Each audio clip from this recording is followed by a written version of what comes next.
Steve from the Redneck Garage. Well, we're going to be working on the front U-joint on the drive shaft. If you saw the drive shaft video where we did the electrolysis cleaning, we got it all cleaned up. I've got the old one out, which was really a challenge. Just take a quick look at removal. Okay, first thing we're going to do is knock off these old rusty clips right here. Here. There's 4 clips you got to knock off. So I'll go ahead and start knocking those off. You can see that it's starting to come off there just after I hit it with a hammer. So we'll take all those nasty, rusty, stupid clips off of this frozen U-joint. Okay, so we got one cap off and it is just completely seized up. So I'll take a pair of pliers and take a pair of pliers and get that little booger off of there. Nasty cap. You can see that it's just seized on there and doesn't even want to come off. Dang.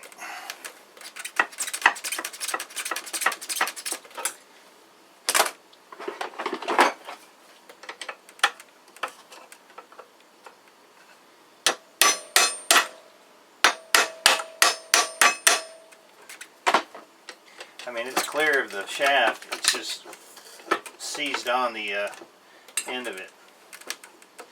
Dang. Son of a gun. Isn't that crazy?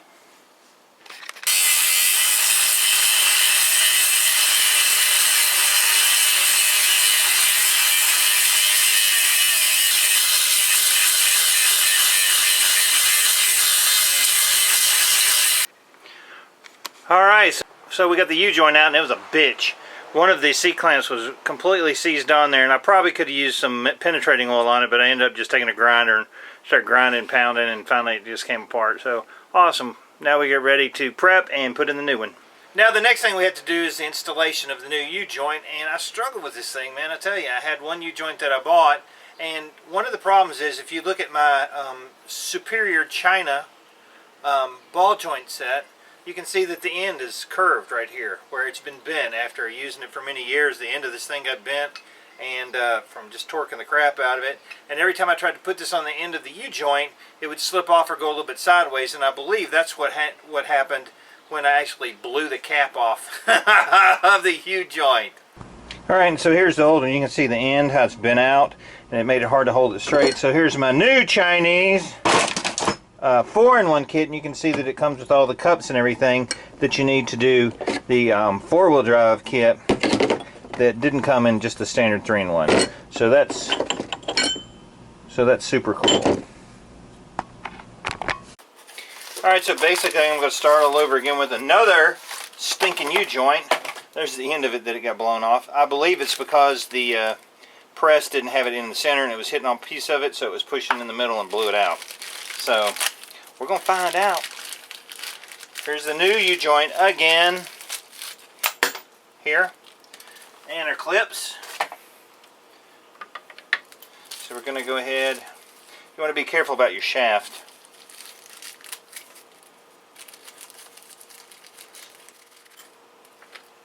So I'm going to go ahead and take off 2 of my caps.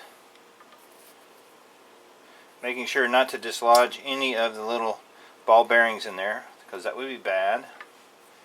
And we'll put it on our shaft. I'll put one of the caps on. And that's where your clip goes. So we'll go ahead and put our clip on this one side.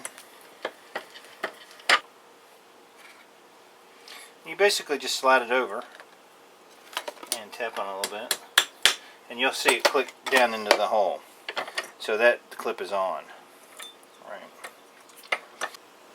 Okay, I tapped this other cap on right here, and now I'm just going to put a little bit of pressure on it to see if we can get our clip on. It doesn't lack that much.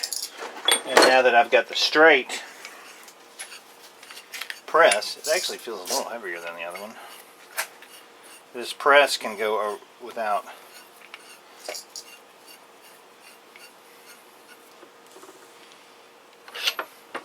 Let's see if I can get that clip on. It looks pretty close.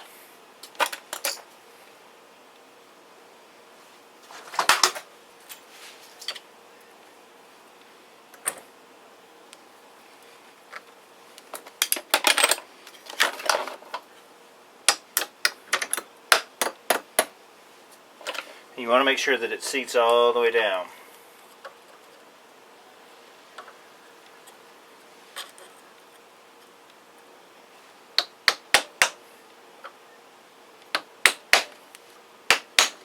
Looks seated.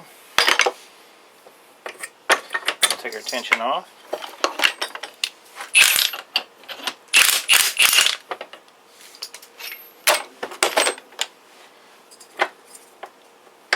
Alright, we're halfway there. We'll take our other part, this part of the shaft, take my caps off.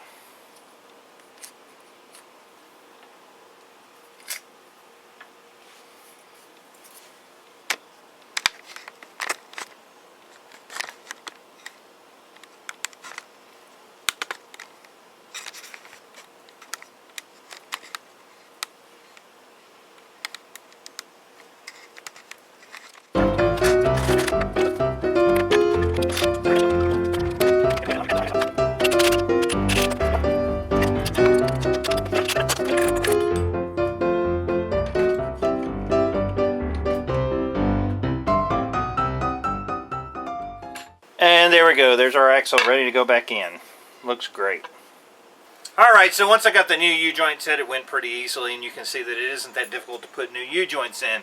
The U-joints kit that I bought was on Amazon. If you go to the end of the video, it'll say Redneck Garage product link, or you can follow this link right here, and that'll take you to where I purchased this kit. Now, this is a 4-in-1 kit, not a 3-in-1 kit. The 4-in-1 kits have all the parts to do the ball joints and anything else you need to do on a 4-wheel drive vehicle, where the 3-in-1s are made for regular vehicles. You got to have the cups and everything else to do the other ball joints. So I've got everything in that one kit, which was cheaper than buying the accessory kit that I ended up buying, you know, years back. So anyway, that's how you put your ball joints in on the Jeeps. TJs or YJs are basically the same. Not that difficult, just a quick instructional video. If you have any questions or comments, post them below. And we're going to keep on moving on with the Jeep TJ project. I'm David from the Redneck Garage. Keep turning wrenches.